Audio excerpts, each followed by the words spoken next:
শাশুড়ি আম্মা। এই শোনো, তুই কে তোমার শাশুড়ি? হ্যাঁ মা, আমি আর মাহিম আজকে বিয়ে করে ফেলছি। আমার হাজবেন্ড। রিদির বাবা, রিদি এসব কি বলছে? মরে গেছেন। এই রুবের মা, চুপ করো তো, সবসময় উল্টো পাল্টা কথা বলে যাও। যে পানি নিয়ে আস। খালাম্মা গো, ও খালাম্মা থাকেন। মা, ও খালাম্মা। আম্মা জান, এখন কেমন আছে? আল্লাহ রে আল্লাহ, বন্ধ করে না। কি হলো এত হইচই কিসের? হ্যাঁ কি হয়েছে কি? তুমি কে?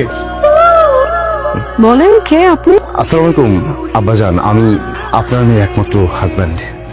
বাবা, আমি আর মাহিম আজ সকালে বিয়ে করে ফেলছি। বিশ্বাস করি না, এক চাঁদ যেমন সত্য, এই পৃথিবীর জন্য সূর্য যেমন সত্য, তেমন সত্য এটা আমার ওয়াইফ, আমি তার হাজবেন্ড। আমি মানি না। খবরদার আব্বাজান, আমার হৃদয়ের দেওয়ার দিকে যদি কেউ হাত বাড়ায় সে হাত ভেঙে যাবে। ছেড়ে দে শয়তান। শয়তান? এই বেরো বেরো বেরো, এখান থেকে বেরো। বাবা, তুমি আমার হাজবেন্ডকে এইভাবে অপমান করতে পারো না। শুনেন ভিলেন আব্বাজান, শুনেন, আমি বাড়ির জামাই। আমার বাপ মা দুজনে অসুস্থ হয়ে গেছে, আপনি পুরো মানুষটাই একটা বিপদ। 100 বার বলছি এত ওভার অ্যাক্টিং করবেন না। এখন দেখছেন অবস্থা। আপনি কাজ করেন, আপনি যান, এখন যান। আঙ্কেল, এটা কিভাবে সম্ভব? আমি রিদিকে সারাক্ষণ চোখে চোখে রাখছি। এই ছেলেকে আমি ওর সাথে জীবনেও দেখি নাই। আমার মনে হচ্ছে সামথিং রং। আমার মনে হয় কি আঙ্কেল, রিদি রাগ করে বিয়ে ভাঙার জন্য এইসব নাটক করতেছে আঙ্কেল। যে ছেলেটাকে নিয়ে এলো, ওর কথাবার্তাও ঠিক স্বাভাবিক মনে হচ্ছে না। যেহেতু ওদের দীর্ঘদিনের সম্পর্ক থেকেই থাকে, রিদিকে বলেন প্রমাণ করতে। এই রিদিকে একটু পাঠাও তো। ডালা কেন? হাই রিদি, কেমন আছো? তুমি যাকে তাকে বিয়ে করে ফেলতে পারো না। আর আমি কাকে বিয়ে করব না করব সেই সিদ্ধান্ত দেওয়ার তো আপনার কোনো অধিকার নেই। আসলে তুমি এই ছেলেটাকে চেনো? কতদিন ধরে চেনো?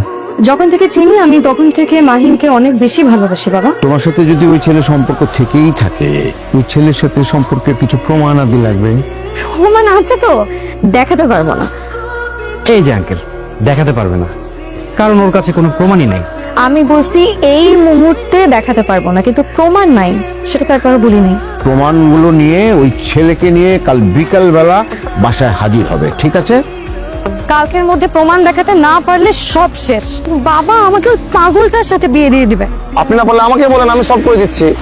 টাকা ঢালতে হবে, এই তো। টাকা লাগবে সেটা আপনি আগে বলবেন না, এটা তো কোনো ব্যাপারই না। ছি ছি ছি ছি ছি, ছোটবেলা থেকে তুই এরকম পাকনা ছিলি, আমরা কেউ কিছু জানি না। এই ছেলে কোনোভাবে রিদির জন্য যোগ্য না। ও শুধু সম্পত্তির লোভে রিদিকে প্রেমের জালে ফাঁসাইছে। মুখ সামলে কথা বলুন শালাবাবু। আমি রিদিমাকে ভালোবাসি, কোনো লোভে পড়ে নয়। আমাদের ভালোবাসা ফুলের মতো। বাবা, তোমরা মনে হয় ভুলে গেছো যে আমরা অলরেডি ম্যারিড। এখন তোমরা মানলে মানো, না মানলে না মানো, সেটা আমাদের দেখার বিষয় না। Right. যদি দরকার হয় প্রয়োজনে আমি মাহিমের সাথে এই বাড়ি ছেড়ে চলে যাবো। বাড়ি ছেড়ে যাবে মানে? তুই খাবি কি? আম্মা জান, আমরা একসাথে রিক্সা চালাবো।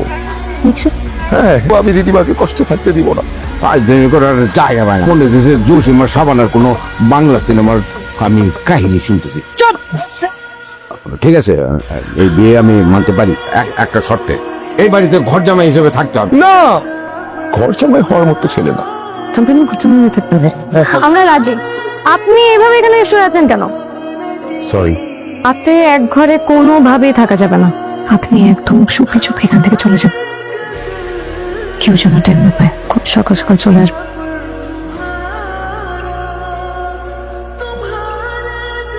আরে দুলা ভাই যে, আপনি সকালে কোন সময় বাইরে গেলেন? আমি তো টেরই পাইলাম না। তুমি তো সকালে ঘুমাইছিলাই, কারণ অনেক সকালে উঠে তো।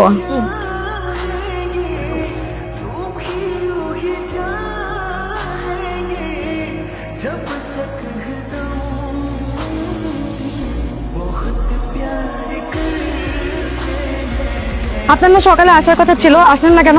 আমি অসুস্থ। আচ্ছা যাই হোক, সন্ধ্যার ফুকুর বাসায় দাওয়াত আছে, আসতে হবে কিন্তু। এটা তো আপনি ফোনই বলতে পারতেন, কষ্ট করে আসার কি দরকার ছিল? ছিল, আপনি বুঝবেন না। এই নেন, এটা হচ্ছে এই মাসের অ্যাডভান্স। এত টাকা এখনই দিলেন? টাকা নিয়ে যদি পালাই? পালালে পালাবেন, তোরা আমার কিছু আসে যায় না। কি ব্যাপার, মন খারাপ? আমার মন ভালো না খারাপ সেটা দিয়ে আপনার দরকার কি? শেয়ার করলে টেনশন একটু কমে, শেয়ার করতে পারেন। আমেরিকার ভিসা প্রসেসিং সবকিছু ডান, এখন শুধু অ্যাডমিশন ফিটা দিতে হবে, হাতে একটা টাকাও নেই। অ্যাডমিশন ফিটা যদি সময় মতন না দেই তাহলে আমার আমেরিকা যাওয়ার প্ল্যানটাই ক্যান্সেল হয়ে যাবে। নেন, এটা রাখুন। এটা তো আপনার টাকা। হাজবেন্ডের টাকা, ওয়াইফের টাকা, একই কথা। অভিনয় বন্ধ করেন, বাস্তবে আসেন। এটা রাখেন আপনি। আপনি না 4 মাস ধরে বাড়ি ভাড়া দেন না।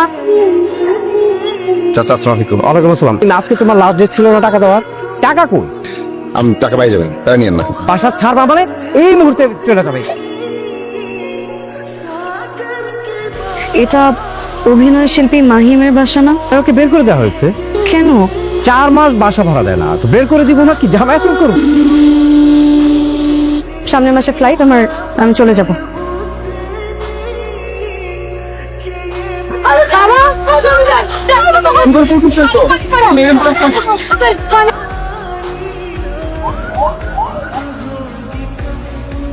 দিন আমার কাছে দিন।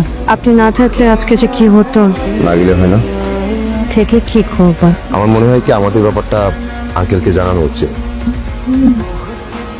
কি হলো? কি নিয়ে এত চিন্তা করছো? মেয়েটাকে নিয়ে ভাবি।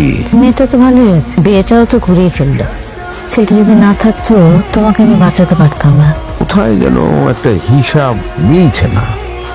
ও আঙ্কেল, আপনি যাকে নিজের মেয়ের জামাই ভাবতেছেন সে আসলে অনেক বড় একটা চিটার। আপনার মেয়ে তো আরো বড় চিটিং বাস। দুইজনে মিলে আপনাদেরকে প্রতারিত করছে। এই যে আমার হাতে যেটা দেখতেছেন না, এটা হচ্ছে ফেক কাবিন না। আপনার মেয়ের জামাই আর আপনার মেয়ে কখনো বিয়েই করেনি। মাহিম হচ্ছে নিদিমার ভাড়া করা লো গ্রেডের অ্যাক্টর। আমি তো কিছু বুঝতে পারছি না। রানা ভাই যা বলছে সব সত্যি, আমি আর মাহিম বিবাহিত না। তাহলে যে তোরা এতদিন একসাথে থাকলি, হয় না মানুষ শুনে এগুলি কি বলবে? আপনি বিশ্বাস করেন না, আমাদের বিয়েও হয় না, আমাদের মধ্যে কিচ্ছু হয় না, আমরা নিষ্পাপ। যা হয়েছে সব আমার দোষ। বিয়েটা ঠেকানোর আর কোনো উপায় ছিল না, তাই 6 মাসের জন্য উনি আমাকে সাহায্য করেছে মাত্র, আর কিচ্ছু না, বিশ্বাস করো। চলে যাচ্ছে। আমি যদি কোনো ভুল ত্রুটি করে থাকি সেটার জন্য আমাকে ক্ষমা করবেন। মন খারাপ? মা, আমি আর দেশে থাকতে পারবো না। আমার তো মনে হয় মাহিমের জন্য তুই এরকম করছিস। আব্বা, আঙ্কেল, আমি তাহলে আসি। বসো, কথা আছে। কষ্ট লাগছে? জি। তুমি দিদিকে ভালোবাসো, সত্য কথাটা বলো। আমি না হয় দিদিকে ভালোবাসি, কিন্তু দিদি ভালো না বাসলে তার হলো না। যে বলে ফেলে ভালোবাসা হেঁটে হেঁটে আসে না, ভালোবাসা অর্জন করে নিতে হয়। যা তো যা। ফিরে আসলেন যে? বিপ্লব করতে, প্রেমের বিপ্লব। আপনি যদি প্রেম বুঝতেন তাহলে এটাও বুঝতেন যে আমি পছন্দ করি আপনাকে। তাহলে আমেরিকা? ছাপো না, আমি আমেরিকা থাকতে পারবো না আমি আপনাকে ছাড়া। আমি তো ওকে ভালোবাসি। মাশাআল্লাহ, আমরা কি সত্যি সত্যি বিয়ে করে ফেললাম? আমার না বিশ্বাস হচ্ছে না, মনে হচ্ছে আমি নাটক শেষ করলাম, তুমি শুরু করছো। এখন বুঝছো আমি নাটক নাকি সত্যি?